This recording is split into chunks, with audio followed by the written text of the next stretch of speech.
nationaux. waaw c'est pénible ah boo nekkee sénégalais nag ñu teg la lii moom par force di nga ci am di nga am à moins que tu sois Lamine qui comprend peut-être les enjeux du football plus que moi-même parce que man moom man je suis un supporter de l'équipe nationale du Sénégal waaw te vraiment nous avons jubilé quand nous avons remporté cette coupe-là lii bu dalee suñu kaw moom Fatima neexul kenn man de neexuma maintenant la lecture technique dinañ ko bàyyi les techniciens ñoom Lamine man je pourrais juste apporter peut-être une analyse beaucoup plus politique comportementale mais aussi diplomatique de la situation parce que bu dara amee moom je pense que le football aujourd'hui il est intrinsèquement lié à la diplomatie alors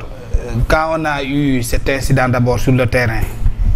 quel a été le comportement de l'État du Sénégal de la fédération nous avons été comportement bi ñëpp gisoon nañ ne dafa xawoon a sedd ni dans le discours ni dans les écrits ni dans la pratique sur le plan diplomatique mais attendez Sénégal wóonewuñu woon maanaam ñoom dañ ci jot rek jàpp ne c'est fini quoi c'était acquis le Maroc même pas contesté mais rien sur du tout les décisions yu ñu jël ci sanctions yi parce que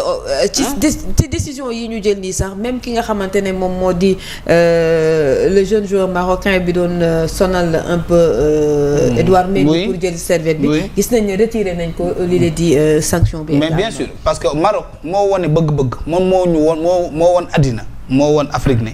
ñoom coupe bii dañ cee teg seen bakken ñun quand on a abandonné là-bas nos joueurs là ñibbi si suñu supporters yi c'était mais loolu c'est un signal qu'est-ce que l'autorité politique a fait pour ñoom ñu mën a ñëw à part un petit message tu te rends au Maroc tu reviens sans rien du tout tu annonces que le président a écrit une lettre au roi ensuite rien du tout ñu dem procès atte dand yow nga def communiqué fédération sénégalaise nga naan non toi tu ne fais pas de recours quoi et tu penses que c'est fini tu n'annonces pas de recours mu jeex takk nga jël dëkk bi di taxawaalu tambambaalu fàtte say supporters et à côté y a eu un comportement politique dans le pays y a eu des actes qui ont été posés attention mais xoolal même cette décision là ce durcissement des lois portant homosexuels yi xaw ma est-ce que tu penses que ça ne peut pas avoir même xam naa nit ñi ils ne vont pas pouvoir faire peut-être la relation parce que diplomatie tey dafa bàyyiwul benn secteur le comportement bi dox diggante Ousmane Sonko avec le président de la République tu affaiblis le président de la République dans ton discours dans les pratiques dans les relations le président n'a aucune présence politique dans le pays amul benn autorité ci réew mi ay député saa yu ñu yeewoo di ko saaga président boobu kan lay tiital kan lay impressionner au niveau mondial quand la valeur du président de la République s'écroule c'est la République la nation elle-même qui s'écroule et quand la République s'écroule c'est la diplomatie qui n'a plus de valeur et quand tu n'as pas de diplomatie mais lépp lañ lay teg. c'est osé c'est quand même osé quand même de voir cette situation yi nga xamante ne nemmeeku nañ ko venant des dirigeants de CAF c'est grave. et puis le président également FIFA gis ko féliciter le Maroc c'est en fait finalement ça gis nga ku la wax ne football amul lobbying daa xamul lu xew. il y a de la corruption. football lépp lobby la lépp lobbying la man peut-être je ne dirais pas. xam nañ ko même mais bu flagrant wee nii moom moo xaw a doy. même dans le l'ASC de Lamine à Pikine da ngay gis day am yooyu. day am ay dóor ci suuf dem jënd ay joueurs boo xam ne war na leen tout joowul sa Ndakaaru nga dem jënd ko feneen parfois c'est interdit ci nawetaan yi am nañu terme bi. le football c'est du business le business c'est des lobbies loolu mooy dëgg le football aujourd'hui il est économique Lamine tu l'avais dit ici.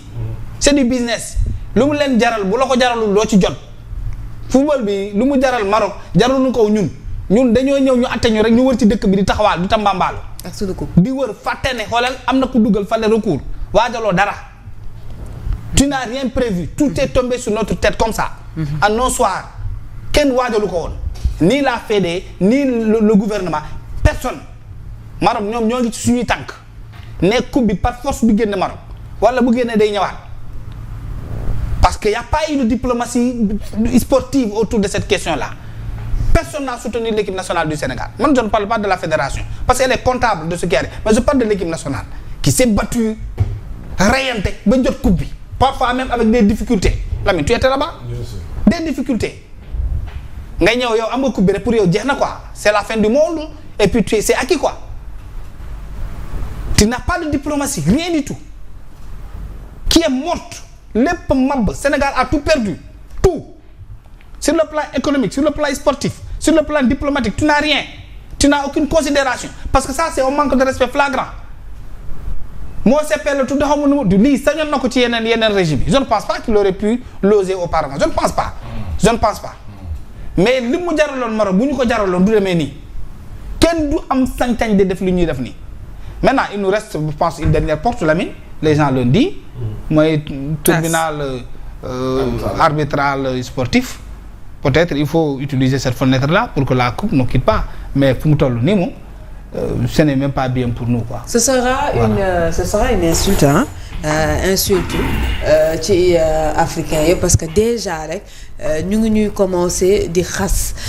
vu que ne ñi nga xamante ne ñoo diriger CAF affaire d'enfantillage la ñu def concernant cette histoire jëlaat li nga xamante ne moom moo di titre bi attribué ko le Maroc. Fatima ma dugg si ko